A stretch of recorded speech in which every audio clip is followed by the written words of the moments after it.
మోహన్ వాణి Telugu podcast వింటున్న శ్రోతలందరికీ హృదయపూర్వక ధన్యవాదాలు. ఈరోజు ఈ షాట్లో మరొక అద్భుతమైన విషయం విని అందరికీ షేర్ చేద్దాం. భక్తులు భగవంతుని రూపమును చూచి కనుగొనవలను, ఎందుకనగా తమ ఆనందమునకు భగవంతుని పాదములే ముఖ్య మార్గమని వారికి తెలియను. జీవిత పరమార్థమును పొందుటకు గురువుని పాదములే ధ్యానించవలను. నా ప్రకాశమును చూడవలనంటే అహంకారం విడిచి మిక్కిలి అణుకువతో చూపుడు వ్రేలుకు మధ్య వ్రేలుకు మధ్యనున్న బటన వ్రేలుపై దృష్టి సారించినతో నా ప్రకాశము చూడగలరు. ఇది భక్తికి సులభమైన మార్గము. భగవంతుడు సకల జీవుల యందు నివసించుచున్నాడు. ఈ ప్రపంచమును నడిపించు సూత్రధారి భగవంతుడు. ప్రపంచమంతయు వానిపై ఆధారపడి ఉన్నది. ఎవరునూ స్వతంత్రులు కారు. కాబట్టి మనము కనికరించి అన్ని జీవులను ప్రేమించవలను.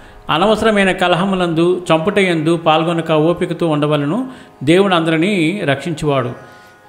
దేని మీద నిలవని మనస్సు సద్గురు మీద నిలుస్తుంది. అదే ధ్యానం అంటే. నిత్యం కాశీలో స్నానం చేయడం దత్తాత్రేయుని ఆచారం. తనకున్నదంతా సర్వులకు ఇచ్చివేసి తను వారి ప్రేమకై జీవించే భిక్షువుగా మాత్రమే ఉండగలవాడు నిజానికి భగవంతుడే. త్రిమూర్తి స్వరూపుడే దత్తాత్రేయుడు.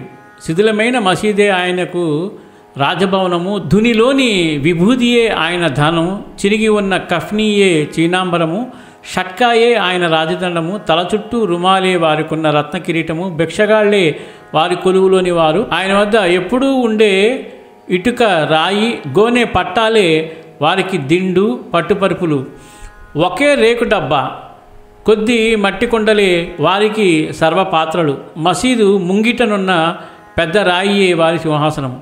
ఎన్నిసార్లు సాయి చరిత్ర చదివినా మనం మాత్రం చేసేదేమిటి? దానిని చదివి జీర్ణించుకోలేకపోతున్నాము. అంటే దానికి కూడా బాబా ఆజ్ఞ కావాల్సిందే. బాబా ఎప్పుడు అంటూ ఉండేవారు, నేను చెప్పినట్లు ఎవరు వినరు, మానవులు పాటు పడవలసింది నిజానికి ఆయన కోసమే, అంటే బాబా కోసమే. సంకల్పమే మనస్సు, ద్రవత్వము నుండి నీరు, చలనము నుండి గాలి వేరుగానట్లే మనస్సు కూడా సంకల్పము నుండి వేరు కాదు.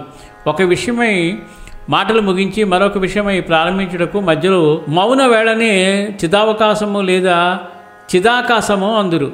అట్లు బాహ్యంగా కనిపించే ఆకారం నందు ఊరక నిలబడి ఏ తలంపు రాకుండా ధ్యాన దృష్టితో నిలపవలను. దానిని నిర్వికల్ప సమాధి అని అంటారు.